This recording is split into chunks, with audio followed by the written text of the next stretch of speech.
నమస్తే welcome to special drive. అగ్రరాజ్యం America పగ్గాలు చేపట్టిన అనాది కాలంలోనే ట్రంప్ తీవ్ర వ్యతిరేకత అయితే చవిచూస్తున్నారు. పూటకొక నిర్ణయం తీసుకుంటూ వివాదాలకు కేర్ ఆఫ్ అడ్రస్ గా మారిపోతున్నారు. చూసి సహనం పాటించిన అమెరికన్లు ఒక్కసారిగా కథం తొక్కారు. దేశవ్యాప్తంగా కూడా పలు రాష్ట్రాల్లో వరదను తలపించేలాగా నడి రోడ్లపైకి వచ్చి హ్యాండ్స్ అప్ పేరుతో భారీ నిరసనలైతే చేపట్టారు. అధ్యక్షుడు డొనాల్డ్ ట్రంప్ను పిచ్చోడు అంటూ గేలి చేశారు.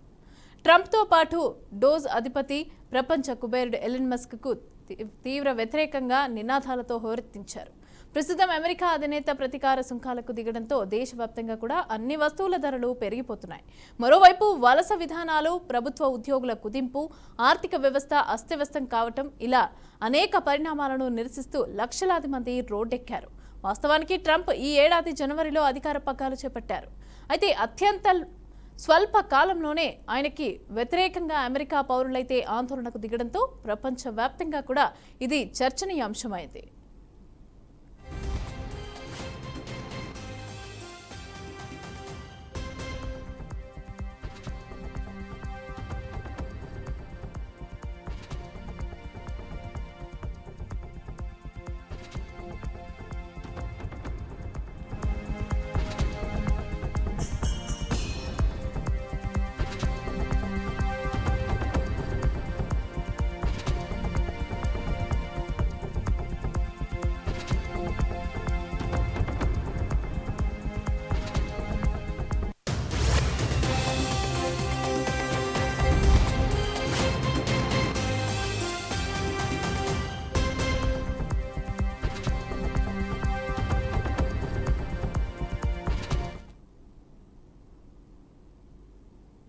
Loss Angeles, Boston, New York, Houston, Colorado, Florida, Washington DC తదితర రాష్ట్రాల్లో కూడా సుమారు 5 లక్షల మందికి పైగా ప్రజలు ఈ నిరసనల్లో పాల్గొన్నట్టు తెలుస్తోంది. కుబేరుల ఎజెండాను అమలు చేస్తున్నారు, అధికార అతిక్రమాలకు కూడా పాల్పడుతున్నారు అంటూ ట్రంప్కైతే వ్యతిరేకంగా నినాదాలు చేశారు. అయితే ఈ నిరసనలు వామపక్ష నేతల ఆధ్వర్యంలో చేపట్టినట్లుగా అక్కడి స్థానిక మీడియా పేర్కొంది. వాషింగ్టన్, ఫ్లోరిడా సహా పలు రాష్ట్రాల్లో చేపట్టిన నిరసనల్లో 5 లక్షల మంది అంతకు పైగానే పౌరులైతే పాల్గొన్నారు. మొత్తంగా 50 రాష్ట్రాల్లోని 1200 నగరాల్లో హ్యాండ్స్ ఆఫ్ పేరిట నిరసనలు చేపట్టారు. ఈ నిరసనలన్నీ శాంతియుతంగానే జరిగాయని, ఎక్కడా ఎవరిని అరెస్ట్ చేయలేదని గార్డియన్ పేర్కొంది. మస్క్ పాలసీలకు మద్దతిస్తూ ట్రంప్ కుబేరుల ఎజెండాను కూడా అమలు చేస్తున్నారని నిరసనకారులు ఆరోపించారు. ప్రభుత్వ ఉద్యోగులను తగ్గించే ప్రయత్నం చేస్తున్నారని, ఆర్థిక వ్యవస్థను కూడా అస్తవ్యస్తం చేస్తున్నారని, వలసలు, మానవ హక్కులపైన ఉక్కుపాదం మోపుతున్నారని గర్జించారు.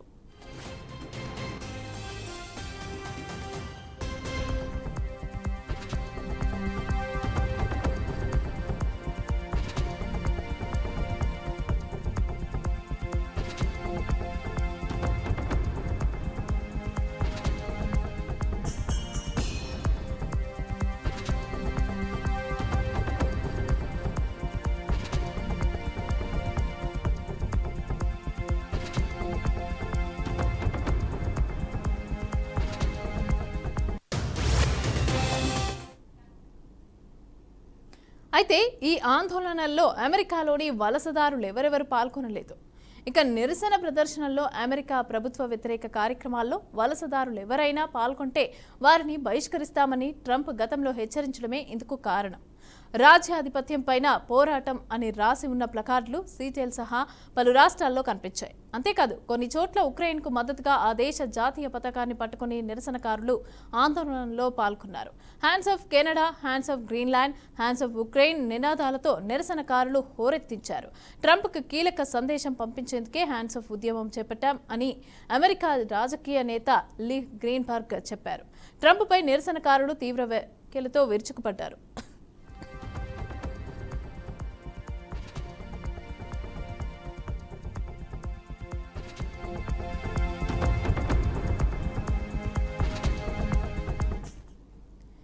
ఆయన పేరును కూడా ప్రస్తావించకుండానే శ్వేత జాతి అత్యాచార నిందితులు అంటూ నిప్పులు చెరికారు.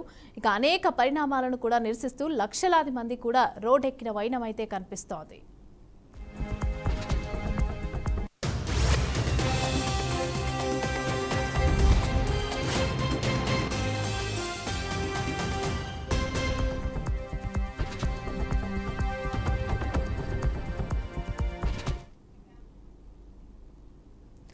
ట్రంప్ మస్క్ కు వ్యతిరేకంగా పలు యూరోపియన్ నగరాల్లో కూడా వందలాది మంది నిరసన వ్యక్తం చేశారు. ఫ్రాన్స్ రాజధాని ప్యారిస్లో దాదాపు 200 మంది ఆందోళనకు దిగారు. జర్మనీలోని ఫ్రాంక్ఫర్ట్ నగరంలో హ్యాండ్స్ ఆఫ్ ప్రదర్శనను నిర్వహించారు. ట్రంప్ రాజీనామా చేయాలని ఆందోళనకారులు డిమాండ్ చేశారు. బెర్లిన్లోని టెస్లా కార్ల షోరూం ముందు నిరసన తెలిపారు. అలాగే లండన్, లిస్బన్ నగరాల్లో కూడా నిరసన కార్యక్రమాలనైతే చేపట్టారు. ట్రంప్ మస్క్ విధానాలను ఎండగడుతూ లక్షల మంది ప్రజల నిరసన చేపట్టిన నేపథ్యంలో అధ్యక్ష కార్యాలయం ఓ ప్రకటన అయితే విడుదల చేసింది. నిరసనలు చేపట్టినంత మాత్రాన ఒరిగేది ఏమీ లేదని స్పష్టం చేసింది. ట్రంప్ ప్రజాదరణ కూడా ఏమాత్రం తగ్గబోదని పేర్కొంది. కాగా ఓ కార్యక్రమంలో పాల్గొన్న ట్రంప్ నా విధానాల్లో ఎలాంటి మార్పు ఉండబోదు అని స్పష్టం చేసిన విషయం కూడా తెలిసిందే.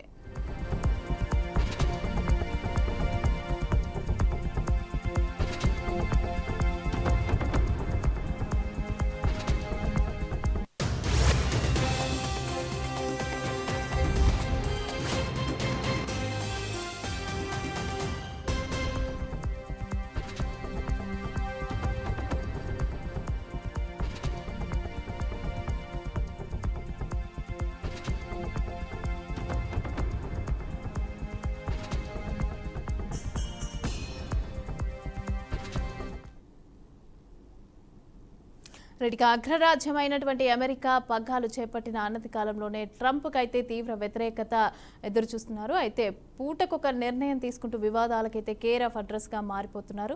అయితే చూసి సహనం అంతా కూడా పాటించి అమెరికన్లు ఒక్కసారిగా కథం తొక్కారు. అయితే హ్యాండ్స్ ఆఫ్ అనే పేరుతో ఇక్కడ మనకైతే అమెరికన్లంతా కలిసి కూడా నిరసనలు, ధర్నాలు అయితే చేయడం జరుగుతోంది. నడి రోడ్డు మీదకి వచ్చి అందరూ కూడా హ్యాండ్స్ ఆఫ్ పేరుతో ధర్నాలు చేయడం జరుగుతోంది. అయితే దీనికి సంబంధించి మనతో పాటు మాట్లాడడానికి అనలిస్ట్ రామ్మోహన్ రావు గారు మనతో పాటు ఈరోజు లైవ్లో సిద్ధంగా ఉన్నారు. నమస్తే అండి రామ్మోహన్ రావు గారు. నమస్తే.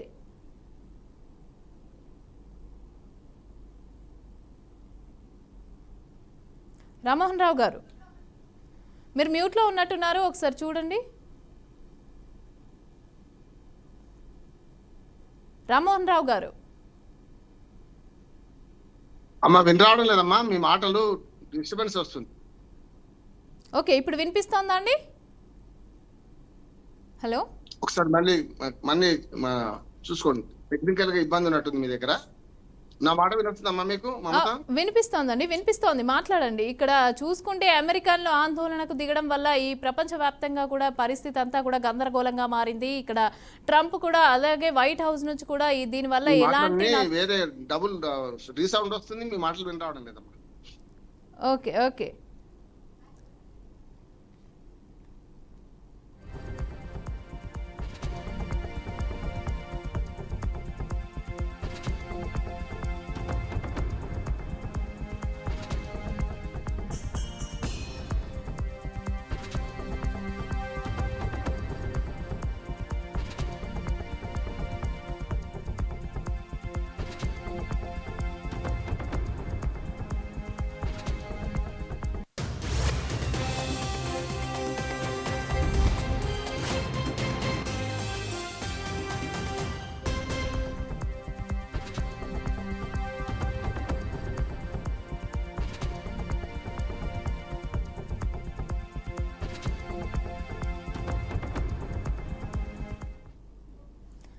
రెడ్డిగా ఒక్కసారిగా అమెరికన్లు అయితే కథం తొక్కారు. దేశవ్యాప్తంగా కూడా పలు రాష్ట్రాల్లో వరదను తలపించేలాగా నడి రోడ్లపైకి వచ్చి హ్యాండ్స్ ఆఫ్ పేరుతోనైతే భారీ నిరసనలు అయితే చేపడుతున్నారు.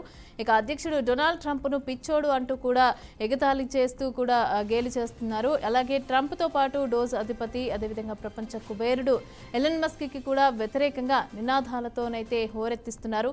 ప్రస్తుతం అమెరికా అధినేత ప్రతీకార సుంకాలకి దిగడంతో దేశవ్యాప్తంగా కూడా అన్ని వస్తువుల ధరలన్నీ పెరిగిపోతున్నాయి. మరోవైపు వలస విధానాలు, అదేవిధంగా ప్రభుత్వ ఉద్యోగుల కుదింపు, ఆర్థిక వ్యవస్థ అస్తవ్యస్తం కావటం, ఇలా అనేక పరిణామాలను కూడా నిరసిస్తూ లక్షలాది మంది కూడా రోడ్డెక్కారు.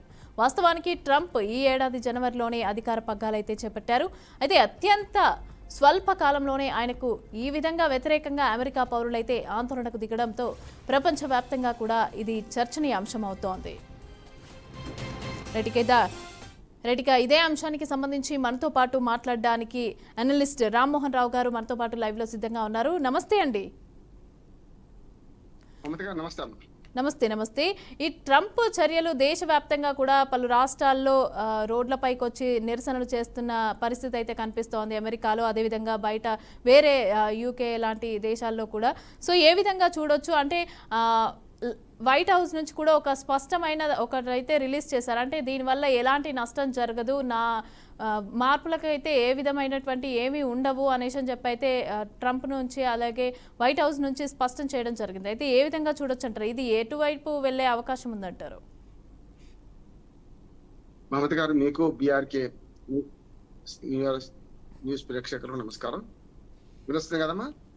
వినిపిస్తాను, చెప్పండి. హలో, వినిపిస్తాను, చెప్పండి. సౌండ్ వస్తే నేను ఏమంటున్నానంటే, నియంత్రణ ఎప్పుడు ఇట్లాగే ఆలోచన చేస్తారు. దేశంలో కాదు, ప్రపంచంలో వ్యాప్తంగా కూడా ట్రంప్ చూసిన తర్వాత కింది నుంచి మన తెలుగు రాష్ట్రాల నుంచి మొదలు పెడితే దేశంలో గాని ప్రపంచంలో గాని నియంత్రణ ఎప్పుడు ప్రజల మాటని పెడచెవిని పెడతారు. తీరా బోల్తా పడ్డాక ఓడిపోయిన తర్వాత అయ్యో ఈ పని చేసాం అనుకుంటారు. నేను ఉదాహరణ చెప్పవసరం లేదు. ఇక్కడ కేసీఆర్, జగన్మోహన్ రెడ్డి, మోడీ, వేరే దేశాలలో చాలా మంది నియంత్రలు. ఇప్పుడు మన సీతయ్య ఎవరు చెప్పినా వినన్నట్టు మనకు ట్రంప్ కూడా కనపడుతున్నారు. మనకి వాళ్ళకు ఫలితాలు వచ్చేలాగా అర్థం అవుతుంది. 2016లో గెలిచి 2020లో ఓడిపోయినప్పుడు అర్థం కావాలి ట్రంప్ కి, కానీ అర్థం కాలేదు. మళ్ళీ 2024లో గెలిచిన తర్వాత మళ్ళీ పద్ధతి పెడుతున్నారు. ఉదాహరణకు జనవరి 20 అంటే సరిగ్గా 60-70 రోజులు అయింది అంతే. ఇప్పుడు ఆయన పదవి స్వీకారం చేసి ప్రమాణ స్వీకారం చేసి 70 రోజుల్లోనే 5-6 లక్షల మంది ప్రజలు దాదాపు అన్ని రాష్ట్రాలు 50 రాష్ట్రాలు ఉంటే యునైటెడ్ స్టేట్స్ ఆఫ్ అమెరికా కదా, అందరూ కూడా అన్ని రాష్ట్రాల్లో నిరసన సెగలు కమ్ముకున్నాయి. దీని 2 విషయాలు నేను తప్పుపడుతున్నాను. ప్రజలు కూడా ఆలోచించాలి.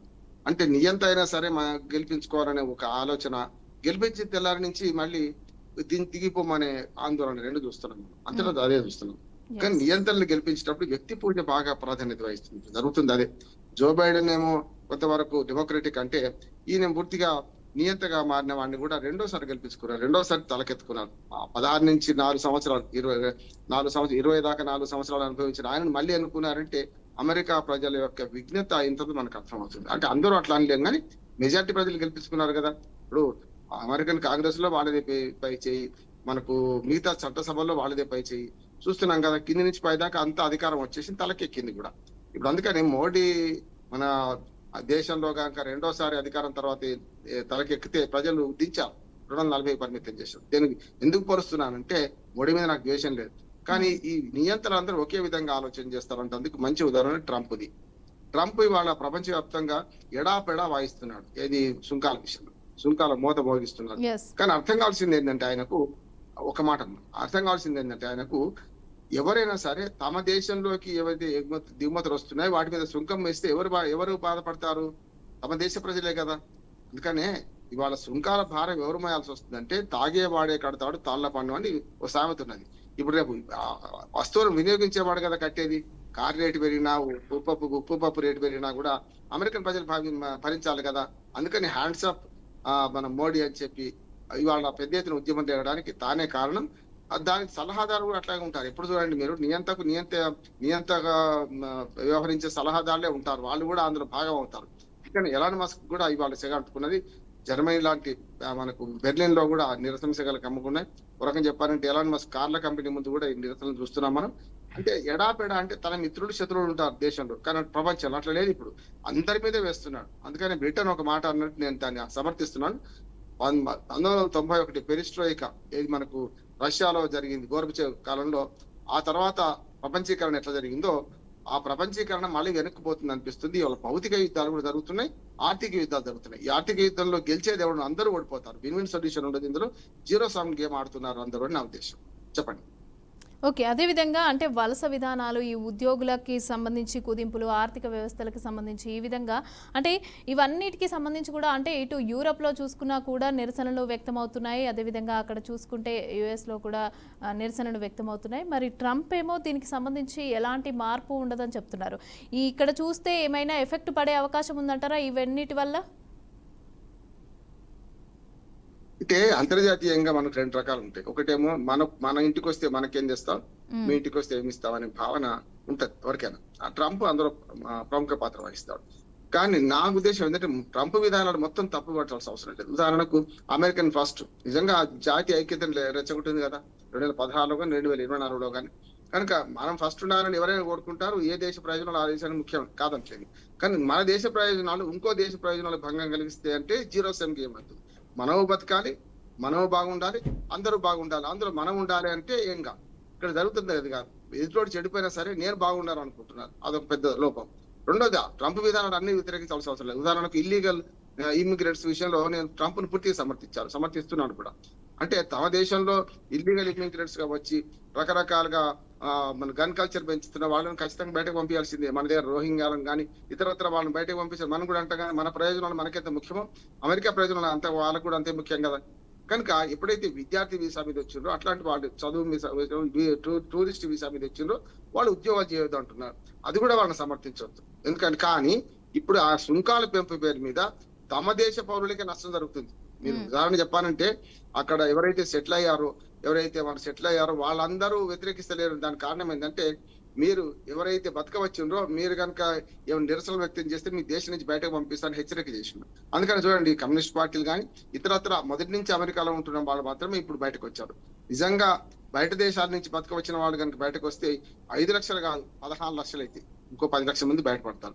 కనుక ఆయన హెచ్చరిక మేరకు కొందరు ఆగారు. కానీ నిరసనలు తీవ్రమయ్యే అవకాశం ఉంది. నిరసనల షెగ అంటే ఘంటారావం మోగింది. ఒక రకంగా ప్రమాద గంటికలు మోగినాయి. ఈ ప్రమాద గంటికలను గమనించి కొంత సర్దుబాటు చర్య చేసుకుంటేనేమో బాగుంటది. లేకపోతే ఇట్లాగే పోతే ఓ సంవత్సరంలో పూర్తిగా ప్రభుత్వం పడిపోయేలాంత వ్యతిరేకత వస్తుందని నేను అనుకుంటున్నాను.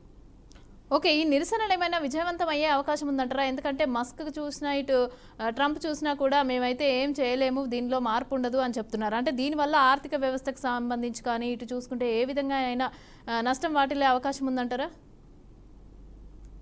అందుకని ఇప్పుడు కూడా రాజు కంటే మొండివాడు బలవంతుడు. ప్రజలు తలుచుకున్నాక ఏ రాజరికాలు బతకవు, ఏ రాజరికాలు ఉండవు. అందుకని చూడండి ఇవాళ మొనార్క్ రాజకీయాలు కావు, మాకు అమెరికాకు రాజు ఎవడు లేడు అనే నినాదం కూడా వాళ్ళు తీసుకున్నారు. ఒక్క హ్యాండ్స్ ఆఫ్ మోడీ కాదు, హ్యాండ్స్ ఆఫ్ ట్రంప్ కాదు, హ్యాండ్స్ ఆఫ్ అమెరికా కూడా కాదు. ఇవాళ ప్రపంచవ్యాప్తంగా యూరోపియన్ దేశాలు నాటో కూటమిలో ఉన్న దేశాల మీద కూడా పడ్డాడు ఆయన. శత్రువులు మిత్రులు ఎవరు చూడకుండా ప్రపంచవ్యాప్తంగా సుంకాల దాడి చేస్తున్నాడు. కనుక అది ఉభయ కుశలో పరినట్టు ఇద్దరు సమానంగా ఉంటే ఏం కాదు. ఇప్పుడు ఏమవుతుంది, మీ మీద సుంకాలు మేము వేస్తాం, మా మీద సుంకాలు మీరు వేస్తా అంటారు కదా. పరస్పరం ఒకరు అనుకుంటున్నారు కదా. అంటే వ్యక్తిగతంగా ఏమైందంటే 2 కొండలు ఢీకొంటే ఏమవుతుంది అన్నట్టు ఇప్పుడు జరుగుతుంది. అది ఇవాళ మధ్యన మానవ హననం జరుగుతుంది, వ్యక్తిత్వ హననం జరుగుతుంది. దాంతో పాటు ఆర్థిక రంగంలో చాలా కీలకమైన మార్పులు వచ్చే అవకాశం ఉన్నది. అందుకని చూడండి మీరు మనకు ఏదైతే అప్పుడు లాక్డౌన్ పీరియడ్ లో ఎట్లా వస్తువులు కొనుక్కుంటున్నారో వెంటనే ఉప్పు పప్పుతో సహా ఒక 4 నెలలకు మొదలు తెచ్చుకుందాం అనుకుంటున్నారు. అంటే ఇప్పుడు ఏప్రిల్లో మనకు 2 నుంచి అమలు కాబోతున్న వాటిలో కొన్ని మొదలు పెట్టలేదు అమలు. కనుక వెంటనే చిన్న వస్తువుల నుంచి మధ్య కార్లు ఫ్రిడ్జ్ల దాకా తెచ్చుకుంటున్నారు. ఇవాళ లాక్డౌన్ పీరియడ్ లో మనం రోడ్ల మీద ఎట్లా పడ్డా కర్ఫ్యూ సడలించగానే రోడ్ల మీదకి ఎట్లా వస్తారో ఆ రకంగా అమెరికన్లు వస్తున్నారు కదా. అది చూసుకుంటే మనకు అర్థమైంది అంటే ఇంకా ట్రంప్ కు కనువిప్పు కావడం లేదా. 2 నెలలు దాటక ముందే 3 నెలలు దాటక ముందు ఇంత విమర్శ వచ్చింది, ఇంత వ్యతిరేకత వచ్చిందంటే మొండివాడు ఎవడికి వినడు అన్నట్టు మొండివాడు కనుక ఈ పని చేస్తే అంతకంటే మొండివాడు ప్రజలు అంటున్నాను. మీరు అన్నట్టు ఇది ఆగుతుందని నేను అనుకుంటలేను. తప్పనిసరి ఈ నిరసన పెరుగుతుంది. 5 లక్షల మంది 10 లక్షల మంది అవుతారు. రేపు పొద్దున ఆయన వైట్ హౌస్ మీద అప్పుడెప్పుడు జో బిడెన్ గెలవంగానే దాడి చేసినట్టు కాదు. ఇది ప్రజల మన నిరసనను సరిగ్గా పట్టించుకోకపోతే ఆ ప్రజలే తిరగబడతారు. అంటే చలిచీమ బలవంతమైన సర్పం చలిచీమన చేత చిక్కి చావదే సుమతి అన్నట్టు సుమతి శతకాడు ఎప్పుడో చెప్పిండు. బలవంతమైన సర్పం కావచ్చు కానీ చలిచీమ లేకమైతే ఖచ్చితంగా గోవులు వస్తున్న జాగ్రత్తలో రాచకొండ విశ్వనాథశాస్త్రి అదే అంటారు. ప్రజలు తిరగబడితే ఎటువంటి ప్రభుత్వాలు కూడా కూలిపోతాయి ఉండయని. ఆ నిజాలు చరిత్రలో ఎప్పటి నుంచో ఉన్నాయి. శ్రీశ్రీ గారు అన్నట్టు ఏ దేశ చరిత్ర చూసినా ఏమున్నది గర్వకారణం నరజాతి సమస్తం పరపీడన పరాయణత్వం అన్నట్టు ఇవాళ పరపీడనలో ప్రజలు నలిగిపోతున్న ప్రతి దేశంలో విప్లవాలు వచ్చినాయి, తిరుగుబాట్లు ఎదురని. అమెరికా దానికి అతీతం కాదని నేను అనుకుంటున్నాను. 200 సంవత్సరాలకు పైగా ప్రజాస్వామ్య దేశం, అతి పురాతనమైన ప్రజాస్వామ్య దేశంలో ఇటువంటి నియంత్రణలు వచ్చినప్పుడు కొంత సందిగ్ధం ఉంటది. ఎదిరించాలంటే కొంచెం భయం అవుతుంది. కానీ అందరూ కలిస్తే ఇప్పుడు గడ్డిపోసలు కలిస్తే బలవంతమైన ఏనుగును ఎట్లా కట్టేస్తాయో ప్రజల నిరసన ముందు అన్ని ప్రభుత్వాలు ఏ ప్రభుత్వం ఎంత నియంత్రణతో ప్రభుత్వం అయినా కూలిపోక తప్పదు. కూలిపోయేంత పరిస్థితి తెచ్చుకోవడం నేను అనుకుంటున్నాను. కొంచెం దూకుడుగా పోతున్న మా ట్రంప్ కొద్ది రోజుల్లో నిజాలు తెలుసుకుంటాడు అనుకుంది. తెలుసుకుంటే ప్రపంచానికే మంచిది. ఆయన అమెరికా దేశానికే కాదు ప్రపంచానికి కూడా మంచిదని నేను అనుకుంటున్నాను. రైట్. అదేవిధంగా అంటే ఈ పరిమాణాలు అంతా కూడా గ్లోబలైజేషన్ పైన కూడా ఏమన్నా ఎఫెక్ట్ పడే అవకాశం ఉందంటారా? అదేవిధంగా రాజకీయ వ్యవస్థకు సంబంధించి విచ్ఛిన్నమయ్యే అవకాశం దీనివల్ల పిల్లలకి అంటే పిల్లలకి కావచ్చు, స్టూడెంట్స్కి కావచ్చు, ఇతర వలసదారులకి సంబంధించి కూడా కావచ్చు, అంటే దీనికి సంబంధించి అయితే ఆయన మాట్లాడడం జరిగింది కదా, ఎలాంటి ఎఫెక్ట్ అయితే పడదు, నా మీద అయితే పడదు అనేసి అని చెప్పి. మరి దీనివల్ల వీళ్ళు ఏమైనా ఇబ్బంది పడే అవకాశం ఉందంటారా? తప్పనిసరి ఉంటుంది. మీరు అనే మంచి ప్రశ్న మాట్లాడారు. ఎందుకంటే ప్రపంచీకరణ మీద పెద్ద ప్రభావం పడుతుంది. ఇప్పుడు ప్రపంచం మొత్తం కుగ్రాంగం మారిపోయి అమెరికాలో ఒక ఆధునిక సాంకేతిక పరిజ్ఞానం వస్తే రోజుల్లో నెలల్లో మిగతా దేశాలకు వచ్చేస్తుంది. ఎప్పుడైనా పేటెంట్ హక్కుల ప్రకారం ఆపుకుంటే తప్ప. అప్పటిదాకా వాళ్ళు పేటెంట్ హక్కులు వదులుకోకపోతే మిగతా వాళ్ళకి రావు. సరే, వాళ్ళ వ్యాపార ప్రయోజనాలు వాళ్ళకు ఉంటాయి కనుక సంవత్సరం 2 సంవత్సరాలు ఆపుకుంటారు, తర్వాత రిలీజ్ చేయక తప్పదు. ఆ పేటెంట్ హక్కులు పోయిన తర్వాత అటువంటి ఉత్పత్తులు మనం కూడా చేసుకుంటాం. కానీ ఆలోపు ఈ ప్రమాద గంటికలను సరిగ్గా పట్టించుకోకపోతే అమెరికా కాదు ఏ దేశానికి అది ప్రమాదం అంటున్నాడు. ఈ వినదగురు ఎవరు చెప్పినా అన్నట్టు విదుర నీతిని వినకపోతే ధృతరాష్ట్రుడు వినలేదు. విదురుడు ఎంత చెప్పినా కూడా ఏమైంది? కురుక్షేత్ర మహాసంకమం వచ్చింది. ఇవాళ నాటో కూటమిలో కానీ ఇటు 2 కూటములు పోయి ఏకధ్రువ ప్రపంచానికి వచ్చే ప్రయత్నించి మళ్ళీ భిన్న ధ్రువ ప్రపంచానికి వస్తుంది. అందుకని ఇవాళ రష్యా ప్రభావం తక్కువైపోయి చైనా ప్రభావం పెరిగిన తర్వాత ఉత్పత్తి రంగంలో చైనాను మించి అమెరికా చేయలేదు. అంటే అమెరికా కొన్ని అవరోధాలు ఉన్నాయి మమత గారు. ఏంటంటే పర్యావరణ దృష్ట్యా కొన్ని కంపెనీలు వాళ్ళు పెట్టలేరు, కొన్ని ఫ్యాక్టరీలు వాళ్ళు స్థాపించలేరు. ఎందుకంటే పర్యావరణ హితం కోరే వారు కనుక కొంచెం ఎక్కువ పద్ధతులు పాటిస్తున్నారు. ఇప్పుడు ఉదాహరణకు మెడికల్ హబ్ గా మన హైదరాబాద్ ముఖ్యంగా ఇండియా మారింది కనుక ఇవాళ ఫార్మా రంగంలో ఇండియా ఉత్పత్తులు లేకుండా అమెరికా మనగలిగే పరిస్థితి లేదు. దగ్గుబడిసిన గోలి కూడా, పారాసిటమాల్ గోలి కూడా వాళ్ళకి దొరకదు. కనుక తప్పనిసరి మనకు ఇండియా మీద ఆధారపడాల్సింది కదా. అందుకనే వాళ్ళ అవసరం కనుక మీరు ఫార్మా మీద సుంకాలు పెంచలే ఏది ట్రంప్. ఎందుకు? వాళ్ళ అవసరం అది కనుక. అంటే మందుల మీద వేస్తే రేపు పొద్దున ప్రజలు ఇంకా తీవ్ర వ్యతిరేకత వస్తుంది. అట్లాగే చైనా ఇవాళ చిన్న చిన్న ఉత్పత్తులన్నిటికీ చాలా పెద్దపీట వేస్తుంది. అంటే వాళ్ళు పర్యావరణం పాటించుకుంటూనే కొన్ని ఉత్పత్తులు అమెరికా కాదు అమెరికాని మించిపోయిన ఉత్పత్తులు తయారు చేసి పంపిస్తున్నారు. అటువంటి అప్పుడు దాన్ని కూడా కాదనలేదు కదా. అంటే ఇవాళ పరస్పర ఆధారిత ప్రపంచం ఇది, ఒకరి మీద ఒకరు ఆధారపడాల్సిందే. ఇటువంటి పరస్పర ఆధారిత మన ప్రపంచంలో ఉన్నప్పుడు నేను మీ జోలికి రాను, మీరు నా జోలికి రావద్దని నడవదు. ఖచ్చితంగా వాణిజ్యంలో ఖచ్చితంగా పోటీ ఉంటుంది, పోటీ తత్వం ఉంటుంది, దాంతో పాటు లాభాలు కూడా ఉంటాయి. కనుక కొద్ది రోజులకు అర్థమవుతుంది అనుకుంటున్నాను ట్రంప్ కి. ఇప్పుడు ఇంకా అర్థం కాలేదని కాదు, కానీ ఇంత మొండిగా పోయి కనీసం ఎప్పుడు రాజకీయ నాయకులు మమత గారు ఏం ఆలోచిస్తారంటే పెద్ద దెబ్బ కొట్టి కొంచెం ఉపశమనం చేస్తుంటారు. దెబ్బ కొట్టి వాళ్ళే మందు రాస్తుంటారు. దెబ్బ దాకిచ్చేది వాళ్ళే, మందు రాసేది వాళ్ళే. ఉదాహరణకు ఇక్కడ ఇంకొకటి ఏంటంటే ట్రంప్ తీసుకున్న ఈ నిర్ణయాల వెనుక మస్క్ కి సంబంధించి ఏమైనా పాత్ర ఉందని అనుకోవచ్చా? ట్రంపే మొండివాడంటే మస్క్ ఇంకా మూర్ఖుడు అంటున్నాడు. నీ మాట అంటున్నాడు. అసలు ప్రజలే అంటున్నారు కదా, వాళ్ళ పిచ్చివాడు ట్రంప్ అంటున్నాడు. అంతే కదా, పిచ్చివాడు ఏముంటారు కదా. జత ఎట్లా కలుస్తుంది అంటే స్నేహితులు కానీ ఒక మనిషిని అంచనా వేయాలంటే వారు చదివే పుస్తకాలు, వారి వెంబడిన స్నేహితులను బట్టి ఒక మనిషి వ్యక్తిత్వాన్ని అంచనా వేయచ్చు అంటారు. ఇవాళ మస్క్ లాంటి రామస్వామిని పక్కన పెట్టి, రామస్వామి కొంచెం వైజ్ మ్యాన్ ఉన్నంతలో, కానీ రామస్వామిని పక్కన పెట్టిండు కదా ట్రంప్. అందుకనే మొండివాడికి మొండి సలహాలు ఇచ్చేవాడు కావాలి. తాన మనసులో అంతరంగంలో తాను ఏమనుకుంటాడో స్నేహితుడు కూడా అది అనుకుంటాడు. తప్పది. నా ఉద్దేశం ఏంటంటే చెడు చెవిలో చెప్పాలి, మంచి బహిరంగంగా పోగొడాలి. ఇప్పుడు ఏమైతుంది, చెడు చెవిలో చెప్పుడు కాదు, నువ్వు చేసేది మంచిదే అని ప్రోత్సహిస్తున్నది మస్కే. అంటే మన స్నేహితుల్ని మమత గారు ఇప్పుడు మన ఇంట్లో నీ 2 పిల్లలు ఉంటే బయట పోయి వచ్చిన తర్వాత అల్లరి చేస్తుంటారే వాడు ఫలానా నీ స్నేహితుడు జరగొట్టిండ్రా అంటారు కదా. మన తల్లి ఏమంటది, వాడు ఎవడో చేయంగా చెడిపో, మనవాడు కూడా చెడు కావచ్చు. ఇక్కడ ట్రంప్ కు సరైన స్నేహితుడు దొరకలేదని నేను అంటున్నాను. మంచిది చెప్పే స్నేహితుడు దొరకలేదు. దానివల్ల ఏమైంది అంటే ఎలాన్ మస్క్ ప్రభావం ఉన్నది కనుక ప్రజలు కూడా అర్థం చేసుకుని ఎలాన్ మస్క్ వ్యతిరేకంగా కూడా, ఆయన టెస్లా కార్లకు వ్యతిరేకంగా కూడా ఇవాళ పెద్ద ఎత్తున ఉద్యమాలు చేస్తున్నారు. ఆయా దేశాల్లో ఆ కార్లు వద్దనే వివాదం కూడా వస్తున్నది. కనుక ఇవాళ ట్రంప్ అర్థం చేసుకోవాల్సింది ఏంటంటే ఇటువంటి సలహాదారులను పెట్టుకుంటే, అంటే తానా తందానా అనుకునే సలహాదారులను పెట్టుకుంటే తనకు సరైన సలహాలు ఇచ్చేవాడు ఉన్నాడు. దానివల్ల అమెరికా నష్టపోతుంది, వాళ్ళతో పాటు ప్రపంచం కూడా నష్టపోతుంది అంటున్నాను. Right. Thank you Rammohan Rao గారు లైవ్ లో జాయిన్ అయినందుకు. Right, thank you. సో చూసాం కదా, అగ్రరాజ్యం అమెరికా పగ్గాలు చేపట్టిన కొంతకాలంలోనే ట్రంప్ అయితే తీవ్ర వ్యతిరేకతకు గురవుతున్నారు. ఇక పూటకొక నిర్ణయం తీసుకుంటూ వివాదాలకు కేర్ ఆఫ్ అడ్రస్గా మారుతూ జనం చూసి సహనం పాటించి అమెరికన్లు కూడా ఒక్కసారిగా కథం తొక్కి రోడ్లపైకి అయితే వస్తున్న వైనాన్ని మనం చూడొచ్చు. ఇక దేశవ్యాప్తంగా కూడా పలు రాష్ట్రాల్లో వరదలను తలపించేలాగా నడి రోడ్ల మీదకి వచ్చి ప్లకార్డులు పట్టుకొని హ్యాండ్స్ ఆఫ్ అనే ప్లకార్డులతోనే పేరుతో భారీ నిరసనలు అయితే చేపడుతున్నారు. ఇక అధ్యక్షుడు డొనాల్డ్ ట్రంప్ పిచ్చోడు అంటూ కూడా గేలి చేస్తున్నారు. ఇక ట్రంప్తో పాటు డోజ్ అధిపతి, అదేవిధంగా ప్రపంచ కుబేరుడు అయినటువంటి ఎలన్ మస్క్కి కూడా వ్యతిరేకంగా నినాదాలు అయితే హోరెత్తిస్తున్నారు. మరి ఏం జరగబోతోంది, ఎలాంటి నిర్ణయం తీసుకుంటారు, దీనికి సంబంధించి మాకైతే ఎలాంటి నష్టం వాటిల్లదు అంటూ కూడా వైట్ హౌస్ అయితే స్పష్టం చేయడం జరిగింది. వైట్ హౌస్ అదేవిధంగా ట్రంప్కి సంబంధించి అయితే ఎలాంటి ఇక్కడ ఒరిగేదేం లేదు అంటూ కూడా వ్యాఖ్యలు చేయడం జరిగింది. మరి ఏం జరగబోతోంది, ప్రజలు ఎలాంటి నిర్ణయాలు తీసుకునే వరకు తీసుకొస్తారు ఏంటి అనేది మనం వేచి చూడాల్సిందే. ఇది ఇవాల్టి స్పెషల్ డ్రైవ్. చూస్తూనే ఉండండి BRK న్యూస్.